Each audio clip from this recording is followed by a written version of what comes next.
बड़ी खबर सामने आ रही है। सैफ अली खान मामले में नया मोड़ सामने आया है। शरीफुल के साथ अन्य आरोपी होने की संभावना। पुलिस को शक है आरोपी का कोई और भी मददगार है। अन्य आरोपी को लेकर जांच में जुटी है मुंबई पुलिस। सूत्रों के हवाले से ये बड़ी खबर इस वक्त सामने आ रही है। सैफ अली खान पर जो हमला हुआ, अब उसमें नया मोड़ सामने आ रहा है। शरीफुल के साथ अन्य आरोपी होने की संभावना है। पुलिस को शक आरोपी का कोई और भी मददगार है। अन्य आरोपी को लेकर जांच में जुटी है पुलिस, क्योंकि आप देखिए पुलिस ने शरीफुल को जब गिरफ्तार किया उसके बाद से शरीफुल के माता पिता सामने आए और कहा कि सीसीटीवी और जो शरीफुल है उन दोनों के चेहरे मैच नहीं हो रहे। लेकिन इन सब के बीच में अब एक और बड़ी खबर सामने आ रही है कि कोई अन्य आरोपी भी इसमें शामिल हो सकता है।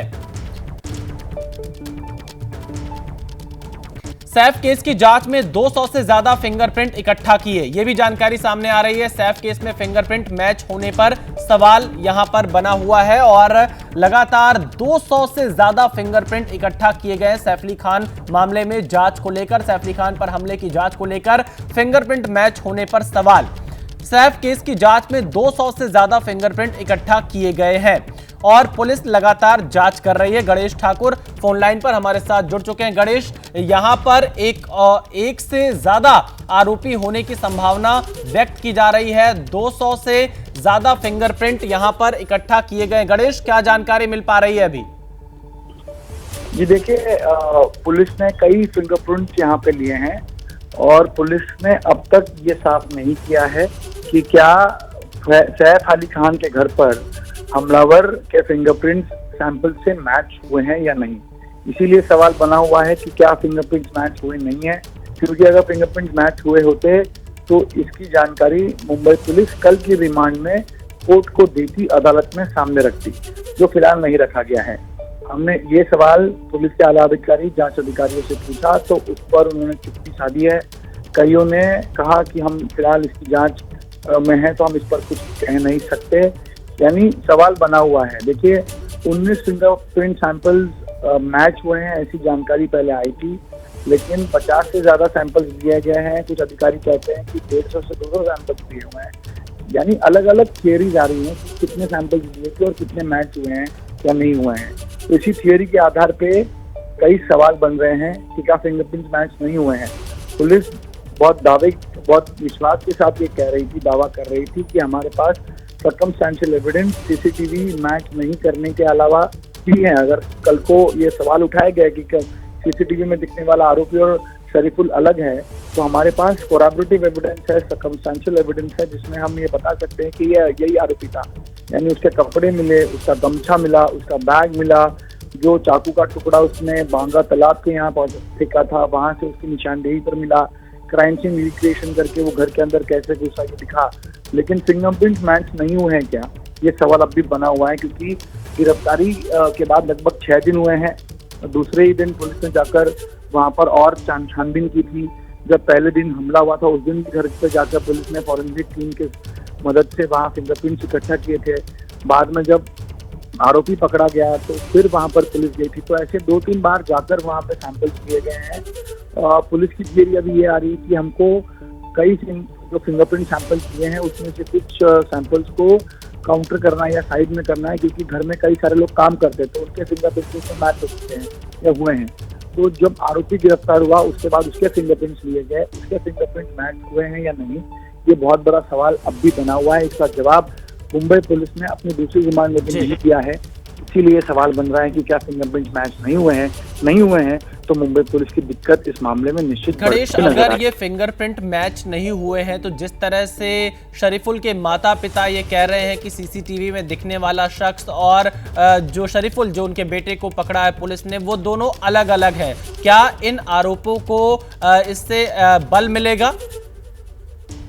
जी देखिए, डिफेंस को तो बल मिलेगा कोर्ट में अपनी पैरवी करने के लिए, ये हम निश्चित कह सकते हैं। और दावा, देखिए, आरोपी के खिलाफ कई सारे एविडेंस हैं, ऐसा मुंबई पुलिस अब भी कह रही है। अगर आरोपी के खिलाफ एविडेंस है तो वो क्या है, वो कोर्ट में रखना होगा। अब जब एक नई थियरी सामने आती है कि इसमें कोई और भी लोग शामिल थे, तो ये थियरी क्यों आई है अभी? क्योंकि सीसीटीवी में दिखने वाला शख्स तो एक ही है और पुलिस पहले दिन से ये कह रही थी कि प्राइमरी मोटिव रॉबरी का है और एक ही आरोपी। अभी दूसरा आरोपी कहाँ से आया? क्या उस वारदात में वो शामिल था या लॉजिस्टिक सपोर्ट देने में, उसको छुपाने में या उसको बाहर भेजने में मदद कर रहा था, या किसी ने उसको जानकारी दी थी बिल्डिंग में जाने की। तो कई सारे सवाल हैं जो अभी भी जिसके जवाब नहीं मिल पाए हैं, जो गुत्थियां अनसुलझी हैं, जो मुंबई पुलिस सुलझाने की कोशिश कर रही है, लेकिन लगातार दबाव बन रहा है। सीसीटीवी फुटेज, फोटोग्राफ, फिर फिंगरप्रिंट्स के बाद अब नई थियरी कि दूसरा आरोपी भी इसमें शामिल हो गया है। तो ये तमाम चीजें अगर हम देखेंगे तो ये जांच को अलग अलग दिशा में ले जा रहा है। एक दिशा ऐसी है जो शरीफुल के फेवर में जा रही है, एक तरह से मीडिया ट्रायल इसमें हो रहा है। मीडिया, सोशल मीडिया, लोग भी कई तरह के सवाल खड़े कर रहे हैं, और ये इन सवालों के जवाब मुंबई पुलिस को जल्द से जल्द ढूंढने पड़ेंगे, वरना ये मामला और उलझता जाएगा, ये साफ दिख रहा है। जी गणेश, लेकिन मुंबई पुलिस का क्या कहना है सीसीटीवी को लेकर? जो उनके माता पिता ने दावा किया है कि दोनों अलग अलग हैं, इस पर मुंबई पुलिस के सूत्रों का कुछ कहना है?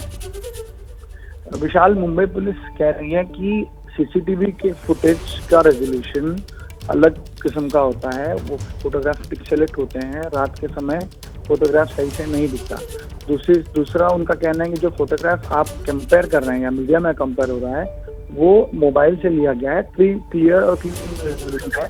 तो इसकी वजह से उसने अपना हुलिया बदला था, बाल काटे थे, बहुत सारी चीजें पुलिस रखती है। पुलिस का कहना है कि हमारे पास एविडेंस है कि इसने खुद कबूल किया है। CRPC 164 के अंडर में ये उन्होंने स्टेटमेंट लिया है मजिस्ट्रेट के सामने, जिसमें वो अपना गुनाह कबूल कर रहा है। इससे कपड़े मिले हैं, बैग मिला है, गमछा मिला है, चाकू का हिस्सा इसकी निशानदेही पे मिला है, क्राइम सीन रिक्रिएट करके बता रहा है कि कैसे आया कैसे नहीं गया। तो ये तमाम चीजें हैं जो इसके खिलाफ कोर्ट में रखी जाएंगी। लेकिन सवाल यही बनता है कि इस पर ट्रांसपेरेंसी से मुंबई पुलिस सामने क्यों नहीं आ रही। उनका कहना यह है कि हम मीडिया आगे बढ़ते हैं। गणेश ठाकुर, आप बने रहिएगा हमारे साथ। सैफ अली खान मामले में नया मोड़ सामने आया है। शरीफुल के साथ अन्य आरोपी होने की संभावना है। पुलिस को शक है आरोपी का कोई और भी मददगार था। अन्य आरोपी को लेकर जांच में जुटी है पुलिस। यहां पर सूत्रों के हवाले से ये खबर सामने आ रही है। सूरज ओझा हमारे संवाददाता लाइव जुड़ चुके हैं। सूरज, पुलिस को लग रहा है कि कोई और भी आरोपी है, इसमें किसी और के शामिल होने की संभावना है? जी बिल्कुल, जिस तरह की जांच मुंबई पुलिस कर रही है, इसी जांच के दौरान पुलिस को कुछ ऐसी चीज़ें मिली हैं जिसको देखने के बाद, जिस दिशा में जांच करने के दौरान पुलिस को ऐसे संकेत मिले हैं, ऐसा शक है कि इस मामले में और आरोपी हो सकते हैं। और इसी के संदर्भ में अब मुंबई पुलिस आरोपी से लगातार पूछताछ कर रही है। देखिए, जब हमने जो अधिकारी हैं उनसे पूछा कि अन्य आरोपी मतलब क्या है, चोरी करने में या किसी और चीज़ में, तो पुलिस का ऐसा कहना है कि हमें जो जानकारी अब तक हमें जो शक है वो ये शक है कि आरोपी के साथ कोई और भी है, लेकिन वो कौन है फिलहाल इस स्टेज पे हम बता नहीं सकते। इस मामले की हम जांच कर रहे हैं, अपने शक का निवारण कर रहे हैं। आरोपी से इसी दिशा में पूछताछ की जा रही है और लगातार जो और एविडेंसेस हैं, टेक्निकल एविडेंस, मतलब आरोपी किन किन लोगों से बात करता था, उसके फ़ोन में जो कॉन्टैक्ट पर्सन्स हैं वो कौन कौन थे, तो तमाम तरह की जो चीज़ें हैं उसकी भी जांच अब की जा रही है। और जो उसके संपर्क में यहाँ पर भारत में थे, ऐसे लोगों की भी पूछताछ की जाएगी, उनके बयान भी दर्ज किए जाएंगे। आपको बता दें, कोलकाता में एक शाहजहां शेख नाम का शख्स है जिसके नाम का सिम कार्ड आरोपी इस्तेमाल करता था, उससे भी पूछताछ करेगी मुंबई पुलिस। तो तमाम तरह की जांच को बढ़ाने के लिए पुलिस का प्रयास दिखाई दे रहा है और इसी वजह से पुलिस ने कहा है कि उन्हें शक है कि आरोपी का कोई और साथीदार हो सकता है, जिसकी तलाश करना बहुत ज़रूरी है, जिस एंगल में पूछताछ करना बहुत ज़रूरी है। जी देखिए, सूरज ओझा बता रहे हैं कि इस आरोपी का कोई मददगार हो सकता है, आरोपी के साथ किसी अन्य के भी होने की संभावना है और पुलिस को शक है कि आरोपी का कोई और भी मददगार था। लेकिन सूरज, यहाँ पर जिस तरह से जो शरीफुल हैं उसके माता पिता का जो बयान सामने आया कि सीसीटीवी में दिखने वाला शख्स और शरीफुल दोनों की तस्वीरें अलग अलग हैं, चेहरे का मिलान अभी तक नहीं हुआ है, ये उनके वकील का कहना है। मुंबई पुलिस इस पर कुछ कह रही है?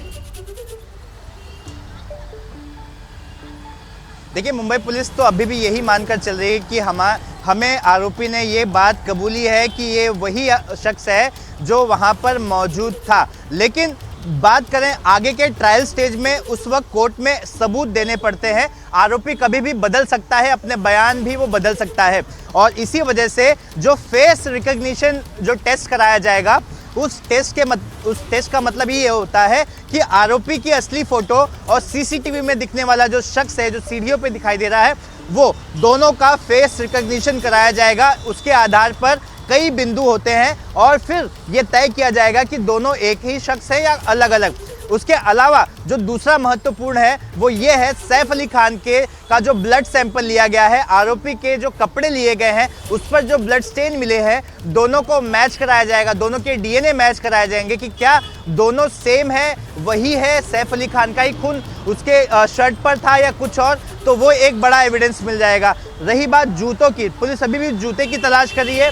जो जूता वो पहनकर भागता हुआ नजर आ रहा है। सीढ़ी चढ़ते वक्त आरोपी के पैर में जूते नहीं थे। आरोपी ने अपने बयान में ये बताया है कि उसे डर था कि उसके जूतों की आवाज़ सुनकर कोई जग जाएगा, इस वजह से वो नंगे पांव गया था।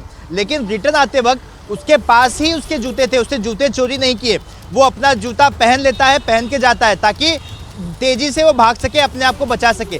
तो मुंबई पुलिस तरह तरह के सबूत इकट्ठा कर रही है, लेकिन इस वक्त की सबसे बड़ी खबर यही है कि पुलिस को शक है कि आरोपी का कोई और साथीदार हो सकता है, जिस एंगल में पुलिस जांच कर रही है। लेकिन सूरज, ये जो दूसरा मददगार है, अगर कोई जिस तरह से मुंबई पुलिस को शक है तो वो कौन हो सकता है? इसको लेकर कोई जानकारी मिल पा रही है क्या? सैफ अली खान पर हमले को लेकर पूरी प्लानिंग की गई थी। हालांकि पुलिस का कहना था कि सिर्फ चोरी के इरादे से ये घर के अंदर गया था, लेकिन चोरी में और भी लोग शामिल थे या हमले का भी प्लान हो सकता है? मुंबई पुलिस ने जांच में अब तक क्या क्या पाया है? देखिए, पुलिस से जब हमने यही सवाल पूछा कि साथीदार यानी आप किस सोर्स संकेत कर रहे हैं, जिस पर पुलिस ने कहा कि अभी ये काफ़ी जांच इनिशियल स्टेज पर है, इसलिए रिवील कर पाना मुश्किल है। तो जहां तक हम बात करें तो शायद इसमें यह भी हो सकता है कि बांग्लादेश से अपने इंडिया में उसे किसने मदद की हो सकती है, या फिर उसने जिसने सिम कार्ड उसको प्रोवाइड किया हो, या फिर शेल्टर दिया हो, छुपने में मदद की हो। तमाम तरह की चीज़ें हो सकती हैं, तमाम तरह के ऑप्शंस पुलिस के पास है। पुलिस ने फिलहाल इसे सीक्रेट रखा है, इसे रिवील नहीं कर रही है, लेकिन मामले की जांच इस एंगल से की जा रही है। जी देखिए, सूरज ओझा बता रहे हैं कि यहाँ पर जो जांच की जा रही है उसमें पुलिस को शक है कि आरोपी का कोई और मददगार हो सकता है। हालांकि पुलिस बेहद गोपनीय तरीके से इस मामले की जांच कर रही है, बहुत सारी चीजें यहाँ पर नहीं बता रही है। सैफ पर हमला और मुंबई पुलिस से कई सवाल उठ रहे हैं। फिंगरप्रिंट मैच हुए तो कोर्ट में क्यों नहीं रखे? पहला सवाल यहाँ पर ये उठ रहा है। फिंगरप्रिंट की जांच पर मुंबई पुलिस चुप क्यों है? ये एक बड़ा सवाल है। यहां पर मुंबई पुलिस से यह सवाल पूछा जा रहा है। 200 फिंगरप्रिंट लिए तो क्या एक भी मैच नहीं हुए? क्योंकि इस तरह की खबरें आ रही थी कि 200 से ज्यादा फिंगरप्रिंट लिए गए हैं। फिंगरप्रिंट मैच हुए तो कोर्ट में अब तक उसे क्यों नहीं रखा गया है? फिंगरप्रिंट की जांच पर मुंबई पुलिस चुप क्यों है?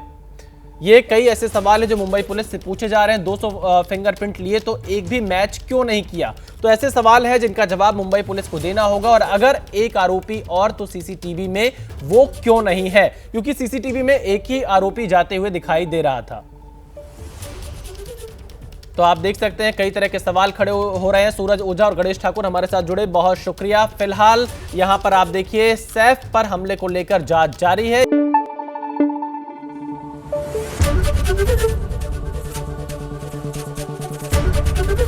एबीपी न्यूज आपको रखे आगे।